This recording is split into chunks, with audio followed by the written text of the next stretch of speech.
Welcome to Advocacy Help Desk, a network of advocacy leaders sharing best practices and new ideas via this free podcast to help everyone in government affairs get better at their advocacy craft and having a lot of fun while doing it. Now to today's great show.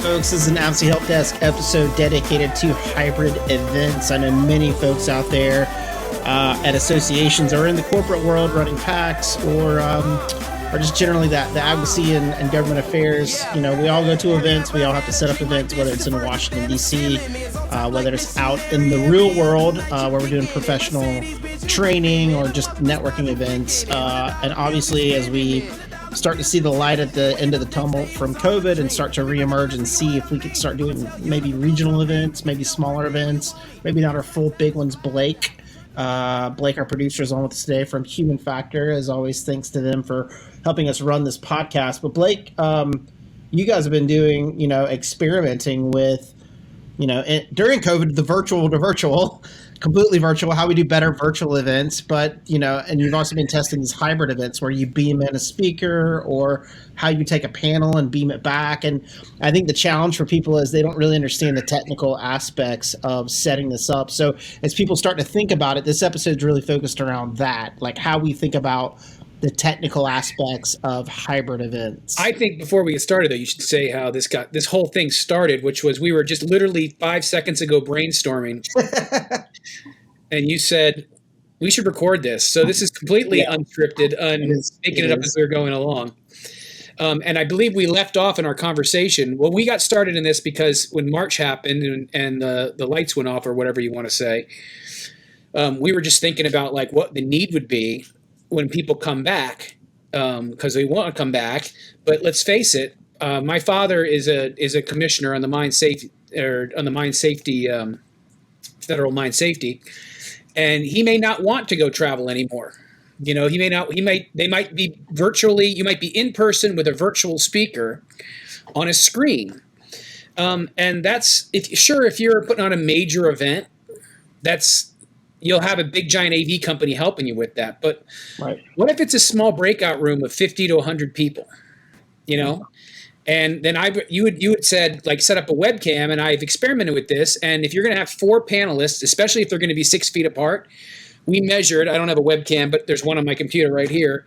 It needs to be 18 feet back to catch all those people. Now think of 18 feet back, that also is going into the audience, and you have to have a V going that way, and that mic is not going to catch the speaker.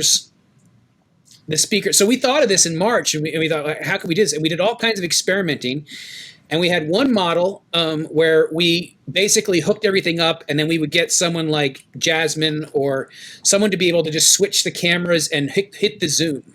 So a staff member to be able to operate whatever the different person speaking was. You change the camera. And maybe log into the Zoom. I can go into gear later on if we want. There's some really, it depends on what affordable means to you. I mean, $10,000, is that affordable?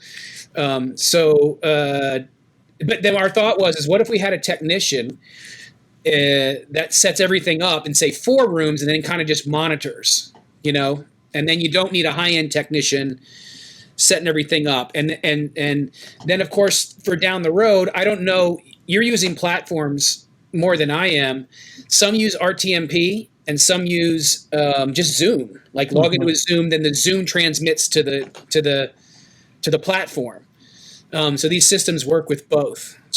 And then you were also saying, and this is the other thing I've been hearing is, in fact, I was on with an agriculture association doing their podcast, and the guy that runs the podcast, let's just call him Mike. He runs the association. He was talking to the member, and he said, listen, because it's agro, he said a 3-hour meeting now takes 3 hours and not 3 days. I thought that was weirdly profound. Yeah, it is true. I mean, I know what he's saying, because there's so much fluff that we stick into these events. If you want people to stick with you and want to pay a good penny for this stuff and not waste their time, then yeah, we've got to really pare down what we've been doing and think about things differently. But I think, from my perspective, if I was just doing a regional event, I in some ways would probably use Zoom. I mean, we're on a budget, we're a small association, so we would use Zoom in some way. I just think people need to realize, if you want a speaker to beam in, that's one thing for the audience, right? So if I think it's just going to watch, right? If you're just saying we can't get this speaker from San Francisco to New York, we're going to beam him in, and the audience there can watch that. That's one hybrid thing, and I've experienced that before COVID. People didn't like doing it, which I think is weird now, because I think people will be perfectly fine doing that. And you could expand and get better speakers by doing that. But that's one thing where you're just beaming up on the screen, feeding in an audio. It's quite simple. It's completely different when you're talking about interactive. Beaming in the same guy from San Francisco to speak on a panel or as an individual, and then allowing people remotely, not just in the audience, but how you set up some feed where somebody can watch virtually at their home, can't make it. How those... You can't. It's really hard to do over Zoom because you'd have to make it like a Zoom meeting for everybody, and then you have to mute everybody, and then can you see everybody on the screen that's on so? In terms of a low budget option, you almost need two different Zoom accounts to run. The way you're looking up is exactly what we figured was going to happen. Everyone thought, we'll just do a webcam. Yeah. And so what you're talking about though is. And then there's this too, Andy. Are you going to repackage this later? I mean, I think it seems like a no-brainer. Yeah. So, what kind of models are you guys looking at, price-wise for the in-person? Is it going to be more expensive? Is it going to be because you get the booze and the shrimp if you go live, right? I mean, yeah. Let me get to that real quick, because I think too there's a lot of people in advocacy who run events in DC, so they do their fly-in events, right? And obviously, you can do a hybrid fly-in where you have some people come in that are either regional or locally, or they can, fly in from wherever, and they have the budget. I think more and more people don't have the budget to do that. So they're looking for ways that they can get involved with Zoom meetings on the Hill and stuff like that. But if you're doing some event in DC and you can get people to plug in virtually, I think we should, because typically we do training. So we'll say, here are big issues. So one, it gives everybody a chance to, across your whole industry, to plug in, even if they can't make it to DC, to get educated and trained. And then we do a little training about how the meeting should work, right? So the question is, what segments of those are you wanting to focusing on if you're going to do a hybrid virtual fly-in, and you can still do some physical meetings on the Hill. So, then the strategy is who are you going to target to come in? Is it your best people who've done it before? How much effort do you want to bring in new people to train them? How do you use that meeting to do it virtually and then train people who are going to do Zoom meetings with members? So you're almost doing this hybrid fly-in day where you're doing some in person and you're doing some, some guys back running the tech stuff in the office with Zoom meetings, making sure everybody's on the right stuff. So how do you make that work? So that in and of itself is, to what Blake's saying, is very difficult to figure out how you beam in a speaker, beam it back out. So that's something too. But in terms of when we were thinking about our events that we're doing to build networking, build community, talk a little bit about government relations and advocacy, but also talk about other topics that are relevant to our industry in different places around the U.S. Price-wise, I think you want more people there because of sponsors. I would think. So if the sponsors are showing up, they want more people there because they're paying you money to get in front of someone. And the thing about sponsorships is, these are typically salespeople. So they don't. None of our salespeople typically like Zoom because they feel like there's no real connection. They got to be in front of someone, especially the older salespeople. So let me run this one by you, just see what you think, because we explored this and it could work. We explored getting a very high-end 360 camera, feeding it the audio, and then this would be just to transmit the meeting, locally. If you were in say a hotel room and you wanted to beam the presentations out, it's not bringing a Zoom in. sticking that on in the middle of sort of close to the stage. Right. Then the actual user could scroll around. It, like when someone's speaking, you use your mouse and you scroll over to that person talking. The other weird thing is you could turn around and like look and see who's there. We thought there was something to that. Like, hey, there's John. Would you have to have a individual camera per person if they're zooming around? No, it wouldn't even work on Zoom. You'd have to use. I forgot the name I'm saying if they're moving around, like they're zooming around the room, would they get their own camera? Are you saying like you're setting up like their own? Yeah, you just put one. Say there's a panelist like here, here, and here. You put one 360 camera sort of right at the front of the stage, so the viewer at home can look around with his mouse. Yeah, but if you're streaming that, can more than one viewer move the mouse around and change the camera? Yeah. It'd just be like on YouTube. You can take the view. It's just transmitting the angles out, and each person gets their. They can look at whatever they want. Right. We thought that was really neat. I think it's 3 to 5 months away. I mean, the camera was $2,800 that we tried out, and we managed to get it to go to YouTube. I found one. I just can't remember what it was called. One platform, because we're doing the spur of the moment. Yeah. One platform. If anyone needs to know it, I'll find it. Just email me. One virtual conferencing event platform that could do 360 video. But maybe more will follow suit. Who knows? But as of now, the way we're doing it is we have, at least the model we kind of set up was a small video mixer, three cameras, and then the video mixer can also take a Zoom feed from another computer, and you go from there. So you've got to set up, run wire to each camera, focus it on each person, and then each room would have a rig, and then so you'd need 4 Zoom accounts, to beam it to whatever platform you're going to use, or maybe some sort of major Zoom account. I'm not sure. Yeah. That is you start talking about that as a small association, it's almost worth hiring someone to do that. Like you That's guys what we thought. I mean, there's no way I want to keep running rigs and stuff. That I have no expertise in audio visual. I even have problems with Wi-Fi sometimes. So, well, you know what? That came up. We put when we started thinking about what the requirements would be. It was like wired Wi-Fi, a must in every single breakout room. And then some of our apprehensions about even doing it was that exact thing of like, man, you're so right, because some of these like ballrooms that people do events in are the worst at Wi-Fi. So one, if you want great Wi-Fi, you have to pay for it. It's not going to come free from the hotel at all. But 2, the Wi-Fi beamed in those spaces are not. I would insist if you're an association, you plug in.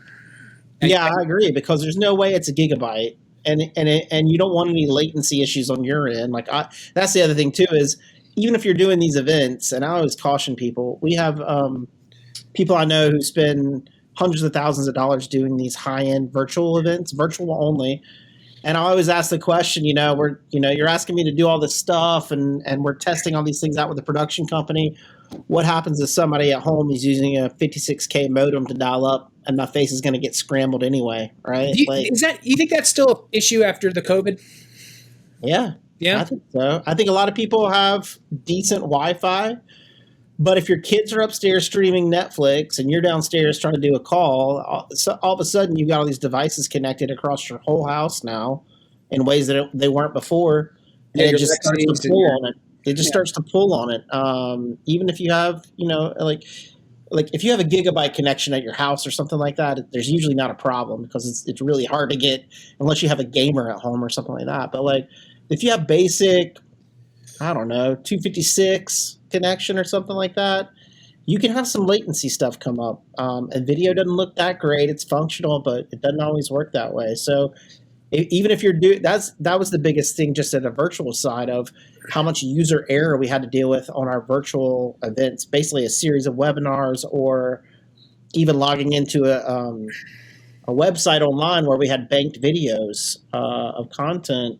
People just having problems logging in, getting their links just to watch a webinar. So even if you get everything nailed down in the space, then you've got to start dealing with people remotely who have problems with, and it's not even your fault half the time, but it's like, but it is working. That's not working. But it is your fault. That's the problem. It is going to be your fault, But let me ask you this: when you're thinking about planning these for FDRA, Are you thinking about sort of, like I said in the beginning, forget the pricing. When someone's on the virtual platform, do you want them to wish they were there?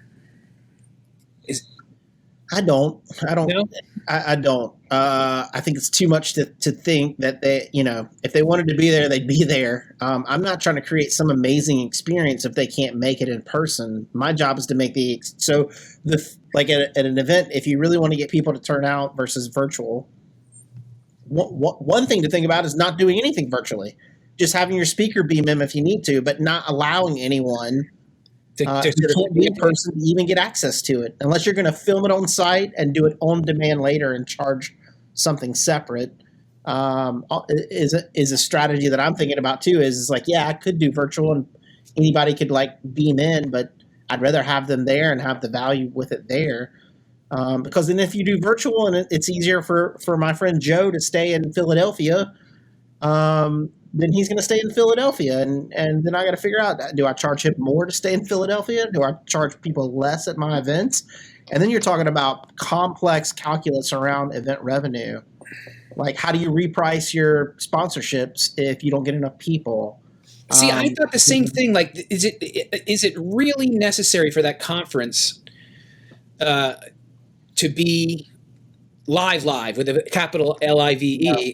Or so you're saying what you're thinking is doing is like recording it and then offering it next week. If you missed it, here it is for $200. Yeah, because what's the difference? What is the difference if the person if they can't make it to the event, they can't make it to the event? I still don't think that if you do an event throughout the whole day, and I still see people doing this, which drives me bonkers. I know. People are so busy, they don't have time to go from 9 a.m. to 5 p.m. at a summit. Even if it's virtually and they can set up 2 computers and watch it side by side or something. It just doesn't work anymore in that format. So why not make it on demand? And then you save all the money on making it a virtual experience. And you save all that money on rigs and everything else. Yeah, all the headaches of like, oh, the hotel internet connection's out. Oh, crap, the speaker didn't show up, or, right. He was supposed to go on at 5 and his plane was late. And so now he's going at 5:30. If you're at the event, you can just say, hey, folks, Barack Obama's running 15 minutes late. You all understand. But if you're on the virtual world, now you got to deal with that crap too. Yeah, I mean, it's just too expensive to beam out something, So it's all like, well, we could earn more revenue. Like, yeah, you could, but you could lose more revenue too on the back on the sponsor side, on the attendee, because you want to drive more attendance. So then you got to get are you going to offer it for free for in person and then $250 for beaming in? Like, there's got to be some rub. There's got to be some benefit to showing up. I think it's networking and driving everybody there. And I think in doing that, you just got to turn off the tap and be like, if you can't make it, you can't make it. I'm sorry, but this is a networking event built around content, built around, whatever. So I think that's the tough decision is everybody's going to go through thinking about this stuff, and maybe they shouldn't. Maybe they should just say, let's record it and then let's cut it and let's give out maybe at the same cost as attending the summit, but like a month later or a week later or some timeline, or not giving everything away. Maybe you take the best panel and cut it and say, you missed the best panel, we're not going to provide it, but here's everything else for, half the cost that you would have been in person. You can think of it that way, but it'd be a lot easier, right? Just hiring a cameraman and connecting the audio and just recording it and stitching it together later. Right. So if you have your Zoom panelist, you say, all right, you have your panelist in the room, let's call him your moderator. Now here from China is Ed McGillicuddy. Ed, and then just do the questions with a little laptop and a projector, and you put him on a giant screen and hook him up to the PA system. Yep. It's kind of one way except for the one guy holding the mic. And Mr. Polk, you have a question? All right, Ed, Mr. Polk wants to know why you wear the shoes you wear, Or you could do this idea of a podium cam where you stick the podium cam focused on the audience, and you allow the Zoom to have the audience view and the speaker view. And then when the audience member stands up, then the speaker can actually see that person and engage with them over the Zoom while you still have it put up on the screen. Sure, you can have your sound guys put a mic in the room. You still need a tech, though, now. Yeah, probably. Well, if you're going to record it and you're going to go that way, then I think you do. I mean, I've tried doing we tried streaming.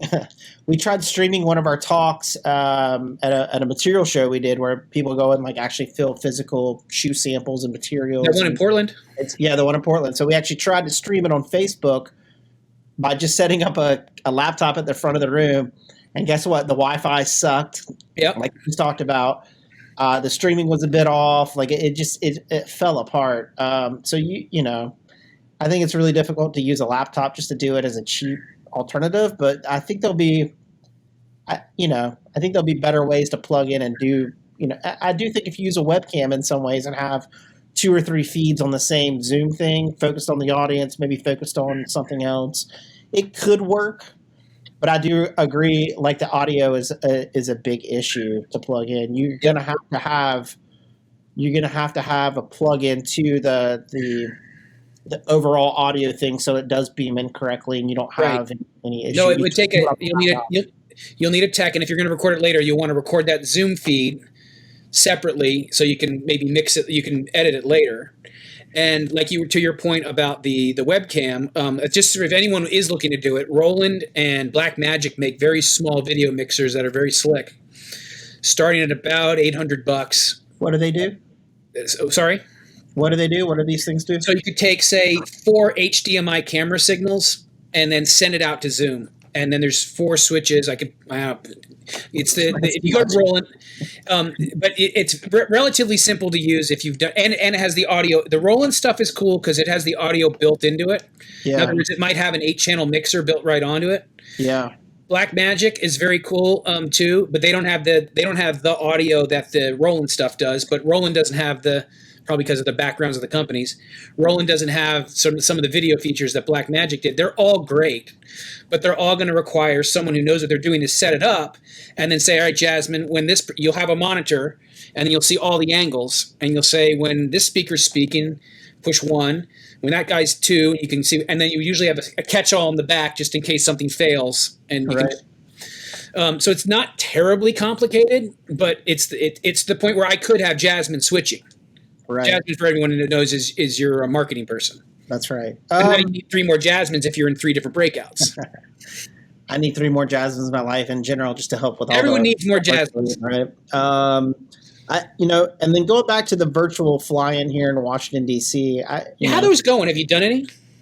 Well, no, because there's no point in flying anybody in right now because you can't go to the Hill. So you're doing everything virtually. But if people come back in and they can do a small meeting and then go to Hill, I would almost follow the same track where I'm actually convincing myself not to do these hybrid virtual events where it's you do the event and you beam someone in if you need to. They can't make it in person to train or an issue. So you beam them in on Zoom or whatever your platform is to speak to the attendees. But you set something up and you record it all, and you don't try to do a physical fly-in at the same time you're having people do virtual calls to the Hill. You don't try to do a 1 or 2 or 3 day, dedicated thing. What you do is you do your event, you record it, you take the best parts of it and the best training, clean it up, you send it out, and then you set up a separate, maybe a week or 2 weeks later, the virtual fly-in. So you've got the ground game. It's almost like the Army going, and then you got the Air Force going. All right, so you're covering more ground, you're covering more spaces, you can be more strategic. You don't wear out your staff trying to be Sherpas to the Hill and then being digital Sherpas at the same time. So when you say flying, though, the one that I've been to, the podcast we've done, they'd set up, I think, in the Cap or the building across the street, the Russell building maybe, and they would set up like kind of a big conference room and have hors d'oeuvres, and then the representatives. Is that what we're talking about?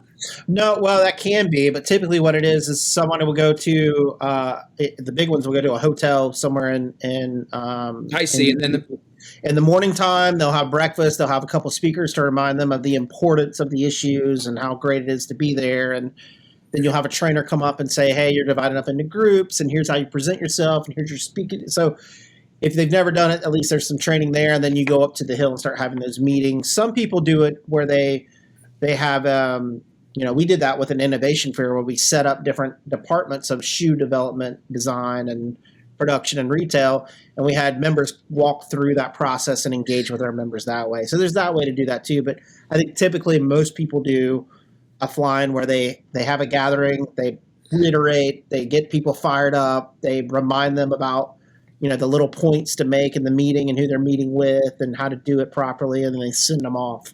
So that's what I would think of. that the digital people would get the virtual stuff would kind of get lost in your mind.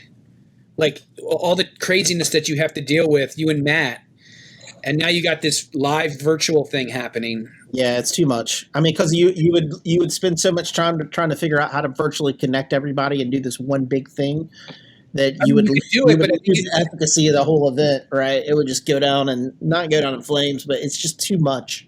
It's too much. I think people are starting to think about virtual advocacy over months. We would think about it 1 day, 2 day, fly in, like all critical mass going up there. And in some ways, it was efficient in doing it in 1 or 2 days. In other ways, it was terribly inefficient in terms of moving the dial. Like, we hit 200 offices. Great. What kind of feedback did you get? Because guess what? Those guys had 10 minutes to get from the Cannon building all across the Capitol over to the Russell building through security to get to their next meeting. So how good do you think they presented their case without running through it really quickly, sweating by the time they got to the next meeting, just so you could mark that you got one more meeting done during the day? These virtual events allow us to do one a day if we wanted to with a small group over several days to respect people's times, to make sure that we're hitting the right points, making sure that the meetings are really efficient and also move the dial on those things. So I think. But what if you did this? What if you thought of hybrid meetings as not so much all in this one thing, but you have or hybrid advocacy, like you call it. You come in and then they meet the representatives, and then we have a Zoom scheduled for next week, like a follow-up virtual thing. So, yeah. Hey, have you had time? I don't know. I've never been in one of these meetings except pushing record.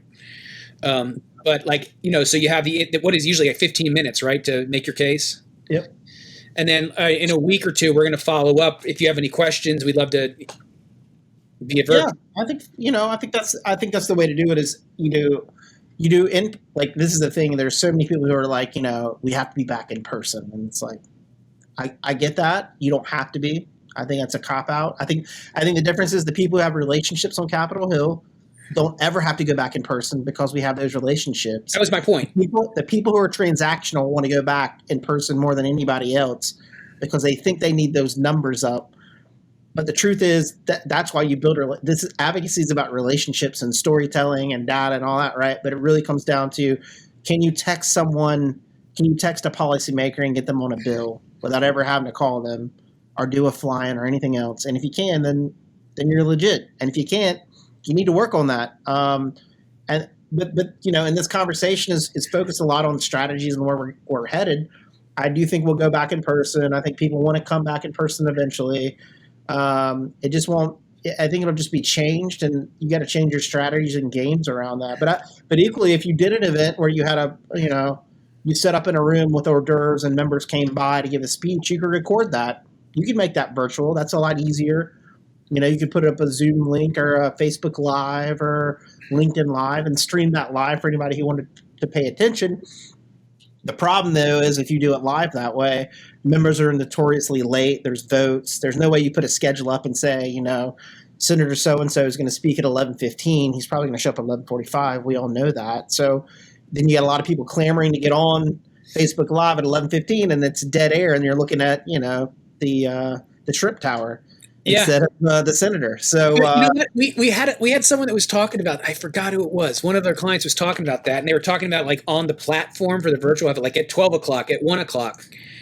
And then we thought, what happens at lunch if we just do a set and forget camera? Yeah. And I was like, well, what happens at lunch in the real world? We'd have a dark room, all right. And maybe just put a sign up, just literally like a piece of paper, and it says be back at right. 1-ish. Right. And there's your virtual event. We're just going to set up a Facebook Live and go, Yeah. It's free. There you go. Yeah. Now watch all the people come and eat shrimp and shake hands with that representative. It'd just be weird. It'd just be like people watching at that point. That's why I thought, that's why I was interested. That's why I was interested if you're trying to set up the virtual thing to tease people to come back, No, I just think I think that in advocacy, especially for our fly-ins, there's not enough thought given to the media of recording all the stuff. So I've seen people take pictures, and there's people who tweet out what they're doing, and there's no capture, right? There's I think actually I've been thinking about this for a long time about building platforms around Hill Days where it's intelligence gathering, where during the meeting you can record it, you can fold it back in so that staff like myself, if I weren't in the meeting, I could hear what was said, or I would see the notes in real time and know when I need to follow up. So kind of this idea of a platform grabbing all this great intelligence, but along with that is the audio video. Like, did the group get a picture with the member that they were with? Did Right. a staffer? Where is that? Well, that's on John's phone and he's back in Iowa. And now I got to chase John down to get that if I actually want it. So how do I, but actually hiring camera crews, hiring photographers, capturing all that stuff needs to be just as important in a hybrid virtual world as it ever has been before. And especially if you're doing this, if you're going to spend all that time doing the training and the hyping, get videos of all that, repackage it for the next year for marketing.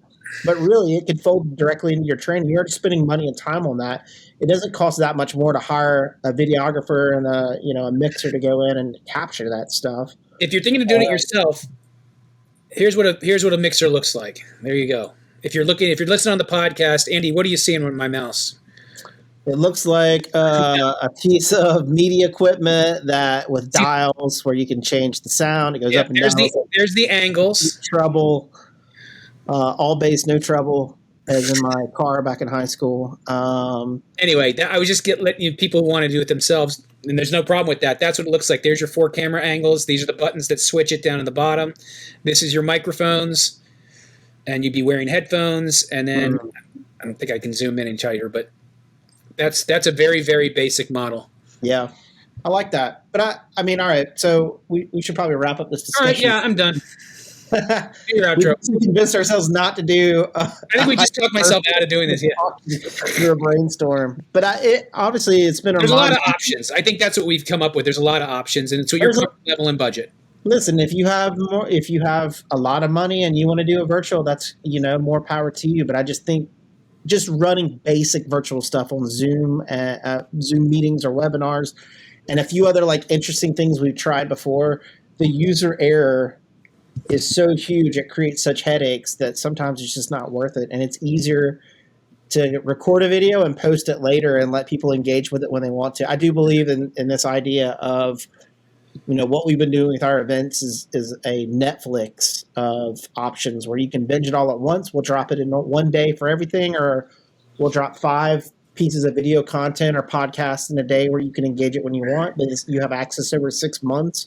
So I believe that that's kind of the model of where we need to be. And I think we need to be thinking about that, not just in terms of the event side, but building more collateral of our stories through Zoom calls and information. And if you have a call with a staffer, like on Zoom or a meeting, to record it and then trim John's story from Nashville, Tennessee about his business and what he's doing, and take and capture that and use that collateral in a different way that we can do it. We're just not doing enough to capture stories in the flow.